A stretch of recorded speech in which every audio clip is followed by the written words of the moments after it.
This is Bedtime Stories, Grownup Edition, Concrete Jungle, Part 16. When we left off, Angela was able to see Q's heart in letter number 6, so much so that she was brought to her knees in prayer. Regina found out that the spa in Fort Worth is owned by the Queen Mother. The Queen Mother gave Donovan some sound advice, and Veronica came clean to Q. They agreed to be friends, and he devised a plan to keep her safe, while also playing matchmaker for her and Donovan. Now, what Veronica didn't know is that when Q picked her up for dinner, he had a private investigator from his firm following Travis. When he did the evasive maneuvers to lose Travis in traffic, there was a PI parked along the route. To the naked eye, it looked like Q was driving erratically. But because he didn't know whether Veronica was going to be forthcoming, he devised a plan of his own to ensure his family's safety. When Travis lost Q in traffic, he decided to go to the house of the mother of his children, and the investigator followed him there. At about 1 a.m., the investigator switched out with another investigator, and shortly thereafter followed Travis to his best friend Buns' strip club. At about that time, Q left Veronica's and drove to Deuce's. He swapped out his X5 for a more nondescript vehicle. He then relieved his investigator. He pulled up the nondescript car in the parking lot of the strip club, parked, opened up a bag of roasted peanuts, poured a mouthful in his mouth, and started chewing. Without swallowing, he poured a little bit of water in his mouth and got out of the car. When he got to Travis's Toyota, he leaned over, put his hands on the car's bumper, and spit the chewed peanuts and water all over the ground. From the vantage point of the security guards stationed outside of the strip club, it appeared that there was a patron who had way too much to drink, so much so that he was vomiting. The lead security guard told Q, "Go ahead and head back to your car, player. You're not getting in here tonight. You sure you don't want to call a ride?" Q made a small fuss about not being able to get into the club and assured the security that he was fine.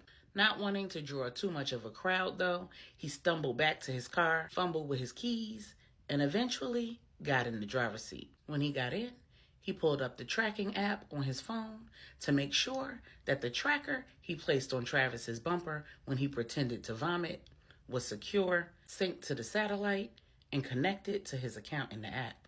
Then he drove back to Deuce's and took an Uber back to Veronica's. Shortly thereafter, the doorbell rang. It was Q's security team, there to install the new security system in Veronica's townhouse. They installed cameras, motion detectors, and an alarm system. When they were done, they had a discussion and outlined who would be responsible for what. Q would track Travis, the main security officer would keep an eye on the security system, and the second one would be responsible for placing the tracker on Buns' car and tracking his whereabouts. Around 5 a.m. in Denver, Angela finished her prayer and morning Bible study, had a smoothie, about 16 ounces of water, and her vitamins, threw on a Fabletics workout outfit, a pair of Asics, pinned up her hair, which for the first time in years she allowed to grow down below her bra strap, put on a sweatband visor, strapped on her Apple Watch, grabbed her AirPods, and headed for her trails. Since having Angel, she's been very focused on her overall wellness and her fitness. She slimmed down considerably, added some muscle, but she's still curvaceous. She started using a detached gym on her estate and running on the trails on her property. It's not only increased her overall well-being, but it's given her a sense of accomplishment. It helps her clear her mind and gives her the endorphins that she needs to have great days. While she was out running, Miss Brenda was up praying. Following the unction of the Holy Spirit, Miss Brenda went to her phone and checked her calendar. She realized that Melissa would be out of school on a long weekend, the same time that she was due to come back to Denver to stay with the kids while Angela goes to Dallas. She called Marcia, her stepdaughter, back in North Carolina. "Good morning, Mom Brenda. Is everything okay?" "Hey, baby. Yes, everything is fine. I was calling because I'm going to be coming back home on Wednesday, and I wanted to make sure that you could pick me up from the airport." Marcia said, "Sure, no problem. Just text me the time that you're going to be arriving in the arrival gate, and I'll be there." Miss Brenda said, "Great. And another thing, about 5 weeks from Wednesday, I'm due to come back to Denver." Marcia said, "Oh, okay.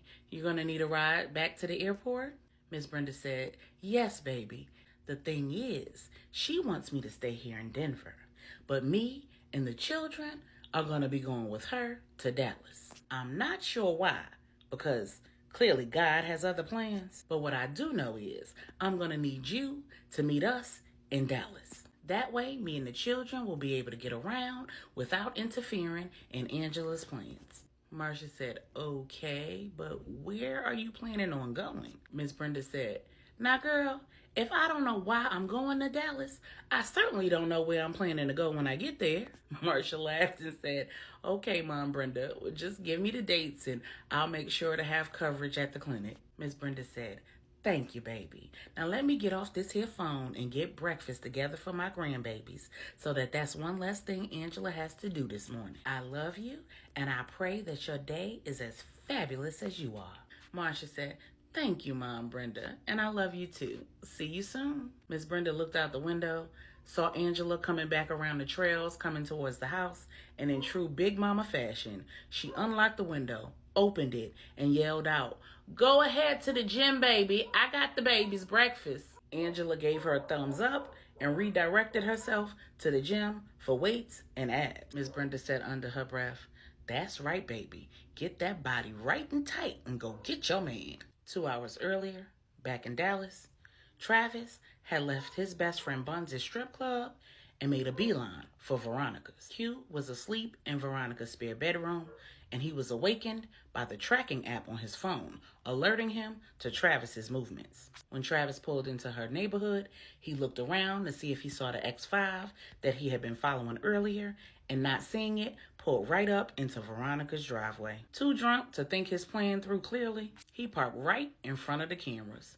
walked up to her front door, took out the key that he obtained illegally, attempted to unlock the door, and when he realized that the key didn't work because the locks were changed, he became extremely angry. He went around to Veronica's backyard, climbed her fence, and proceeded to kick her back door in. What he didn't know is that Q had already alerted Veronica, and she'd already triggered her silent panic alarm. And the police had already been dispatched for a Code 1, a crime in progress dangerous to human life. Just as Travis penetrated her back door, Veronica went flying out of her front door, screaming for help. At that moment, police arrived, finding Travis in Veronica's living room, and he was arrested on sight. Veronica then informed officers of the incident at the gym, his assault on her on Saturday, and his threats. She informed them that she changed the locks on Saturday and had a security system installed. She then provided them with a copy of the security system showing Travis's breaking and entering, and gave them the sheets with his DNA from the assault. The police had her get dressed and follow them to the ER, where she was examined and photographed. And the charges against Travis were upped from breaking and entering to theft and SA. When he was arrested, they also found a loaded firearm. So he was charged with possession of a firearm by a felon and possession of an illegal firearm. After consulting with the DA assigned to the case, Veronica was assured that Travis wasn't getting out of this one. When officers were gone, Q called an Uber, disabled Veronica's security system temporarily, left the house, got in the Uber, reactivated the security system, and headed to Deuce's to get his car and give Deuce an update. When he arrived, they called LJ, and LJ was en route.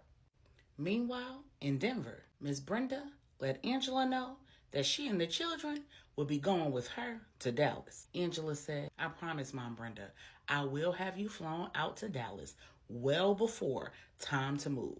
You'll have everything that you need to make sure that the property is to your liking and it's ready for you and the kids."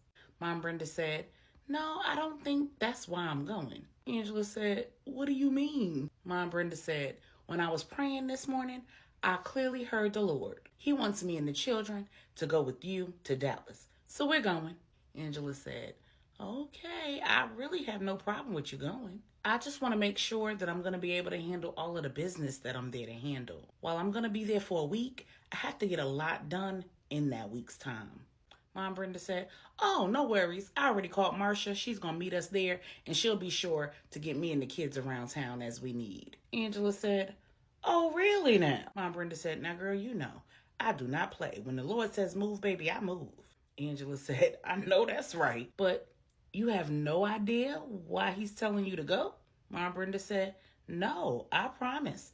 I was praying like I usually do. Praying for you and Marcia, your sister, Regina, LJ, Q, my grandbabies." Angela said, "Wait, you were praying for Q?" Mom Brenda said, "Of course. I always pray for Q. I pray for him and his family." Angela said, "You know his family?" Mom Brenda said, "No, I don't have to know the man's family to pray for him, baby. Listen, I pray for whomever the Lord leads me to pray for. I've been praying for that man ever since he got involved in the case with you and Marcus and Jessica and that whole situation. As a result, I pray for everybody connected to him. Even when I don't know how to call them by name, I know how to get a prayer through." Angela said, "That is so wonderful of you." Mom Brenda said, "Girl, ain't nothing wonderful about me. If there's any good in me, it's from God. Now, I don't plan to interfere in your business while we're there, but I do plan to do whatever it is that the Lord leads me to do. So if that results in me interfering in your love life, well, I can't be responsible for that."